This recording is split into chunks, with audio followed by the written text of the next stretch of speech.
Santiago Bernabéu রাঙিয়ে জগৎ ভোলানো হাসিতে ভিনি ফিরল।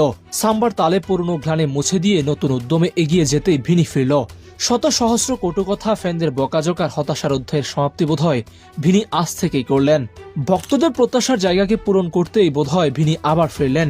ভিনিকে বোধহয় এভাবেই রাজকীয়ভাবে ফিরতে হতো। শাবি আলোনসো রিয়াল মাদ্রিদে আগমনের পর থেকে ভিনিসিয়াস জুনিয়রের যেন শুরু হয়েছিল অফ ফর্মের অধ্যায়। ভক্তরা নতুন সিজনে নতুন কোচের হাত ধরে ভিনি সহ পুরো রিয়াল মাদ্রিদের থেকে যেমনটা প্রত্যাশা করেছিল, হয়েছিল তার উল্টো।